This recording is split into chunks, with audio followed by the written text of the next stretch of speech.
कांग्रेस के नेता राहुल गांधी भी वहां यानी कर्नाटक में मौजूद हैं। तुमकुरू में उनकी रैली हो रही है। वहीं गृह मंत्री भी अपना रोड शो कर रहे हैं।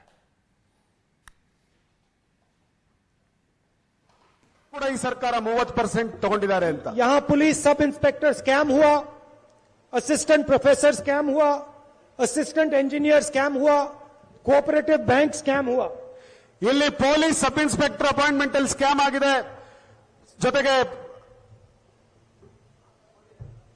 पुलिस इंजीनियर्स ಅಪಾಯಿಂಟ್ಮೆಂಟ್ ಅಲ್ಲಿ ಸ್ಕ್ಯಾಮ್ ಆಗಿದೆ, cooperative bank scam, cooperative bank sector ನಲ್ಲಿ ಸ್ಕ್ಯಾಮ್ ಆಗಿದೆ, प्रति ಹಂತದಲ್ಲಿ ಕೂಡ ಇಲ್ಲಿ ಸ್ಕ್ಯಾಮ್ ಆಗಿದೆ। और बीजेपी के एमएलए ने स्वयं कहा, मीडिया को कहा कि कर्नाटक में सीएम की कुर्सी 2500 करोड़ के लिए बिकती है। ಬಿಜೆಪಿಯ ಎಂಎಲ್ಎ ने ಸಾರ್ವಜನಿಕವಾಗಿ ಹೇಳಿದಾನೆ 2500 ಕೋಟಿ ಕೊಟ್ಟು ಈ ಕರ್ನಾಟಕದಲ್ಲಿ ಮುಖ್ಯಮಂತ್ರಿ ಆಗಿದ್ದಾರೆ ಇವರು ಅಂತ। तो प्रधानमंत्री को ये चीजें मालूम है, ये छुपी नहीं है। ಪ್ರಧಾನಮಂತ್ರಿಗಳಿಗೆ ಇದೆಲ್ಲವೂ ಕೂಡ ಗೊತ್ತಿದೆ, ಗೊತ್ತಿಲ್ಲ ಅಂತೇನಿಲ್ಲ। अगर कर्नाटक के हर बच्चे को ये मालूम है तो हिंदुस्तान के प्रधानमंत्री को भी ये मालूम होगा।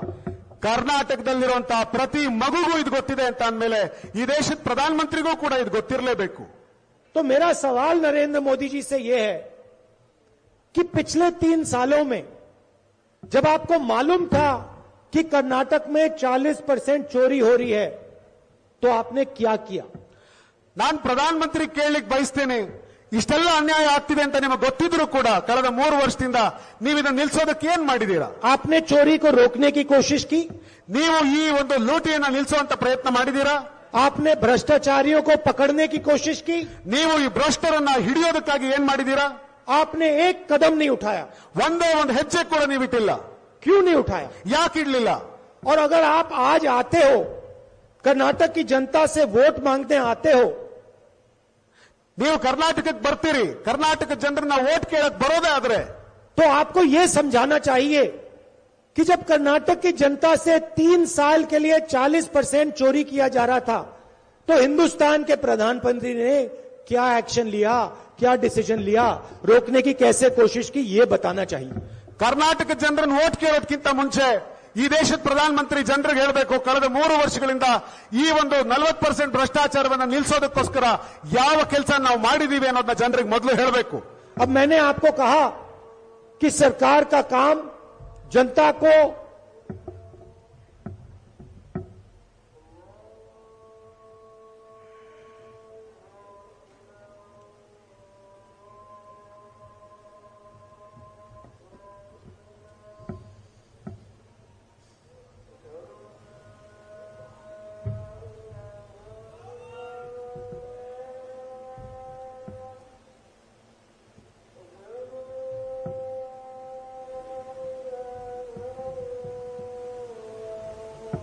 तो राहुल गांधी फिलहाल उन्होंने अपना भाषण बीच में रोक दिया क्योंकि पास की मस्जिद से अजान की आवाज़ आ रही है। ऐसे में उन्होंने अपने भाषण को थोड़ी देर के विराम देने का फैसला किया है। उससे पहले उन्होंने जब बात की तो उन्होंने कई तरह से हमले बोले। उन्होंने कहा कि जो राज्य में कई तरह के स्कैम हुए, 40% की ये सरकार है, लेकिन प्रधानमंत्री को ये सब कुछ मालूम था, और अगर था तो उन्होंने इसे रोकने के लिए कोई कदम क्यों नहीं उठाया। वहीं दूसरी तरफ आप तस्वीर देख रहे हैं जिसमें अमित शाह रोड शो कर रहे हैं।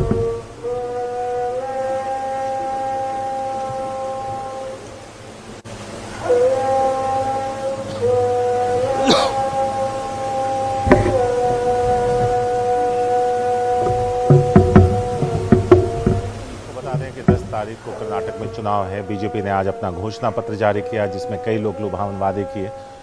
कांग्रेस अपने वादों की लिस्ट पहले ही जारी कर चुकी है। सारे दिग्गज नेता लगातार एक के बाद एक रैलियां और रोड शो कर रहे हैं। आज राहुल गांधी यहां मौजूद हैं, कल प्रियंका गांधी ने भी कई सभाओं को संबोधित किया। वहीं प्रधानमंत्री ने खुद कल 3 रैलियां की और ओल्ड मैसूरू रीजन में एक रोड शो भी किया, जहां आज अमित शाह रोड शो कर रहे हैं। हमारे संवाददाता नेहाल किरोड़ी बता रहे थे कि जो पूरा रीजन है जहां अमित शाह मौजूद हैं वो तीनों पार्टियों के लिए अहमियत रखता है, क्योंकि ये इलाका जेडीएस के गढ़ के तौर पर है। बीजेपी को यहां पिछले चुनाव में 11 सीटें मिली थी, जबकि कांग्रेस 17 सीटें जीतने में कामयाब रही थी। वहीं दूसरी तरफ सारी सीटें बची हुई जेडीएस। प्रधानमंत्री से सवाल है फिलहाल कि जब राहुल गांधी आपको के मालूम भाषण के लिए था चलते हैं कि यहां पे भ्रष्टाचार हो रहा है, आपको मालूम था कि 40% कमीशन लिया जा रहा है, तो इसके बारे में आपने क्या किया? अपने भाषण में कर्नाटक की जनता को आप ये बताइए कि जब मुझे पता लगा कि 40% कमीशन लिया जा रहा था तो मैंने ये और ये किया। ನಿಮಗೆ ಈ ರಾಜ್ಯದಲ್ಲಿ 40% ಭ್ರಷ್ಟಾಚಾರ ಆಗ್ತಾ ಇದ್ದಿದ್ದು ಗೊತ್ತಿದ್ದು ಕೂಡ ಇವತ್ತು ಇವರ ಹತ್ರ ವೋಟ್ ಕೇಳಕ್ ಬಂದಿದ್ದೀರಲ್ಲ।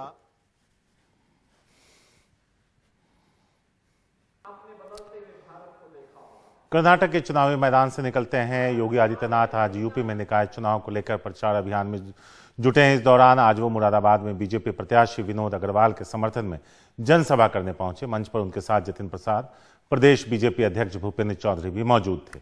बीजेपी ने राज्य में होने वाले निकाय चुनाव के लिए जनसंपर्क अभियान छेड़ा हुआ है। आज की रैली में योगी आदित्यनाथ ने सपा सरकार पर जमकर हमला बोला। उन्होंने कहा कि 2017 से पहले कानून व्यवस्था की स्थिति चरमराई हुई थी और शहर में गंदगी फैली रहती थी, पर अब स्थिति सुधर गई है। 17 के पहले की स्थिति क्या थी?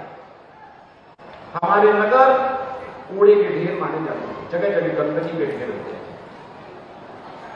व्यापारियों से रंगदारी वसूली होती थी। हमारा व्यापारी, हमारी बेटियां सुरक्षित बाहर नहीं निकल पाती थी, असुरक्षा का माहौल था। पर्व और त्योहार आते थे, दंगों का एक माहौल बन जाता था, भय और वसत का माहौल बन जाता था। और प्रदेश के अंदर हमारी युवा शक्ति, जो भारत की सबसे बड़ी ताकत है, हमारी सबसे बड़ी ताकत है, उस युवा शक्ति को पढ़ने की बजाय पार्टी विशेष के लोग उनके हाथों में तमंचे पकड़वाते हैं।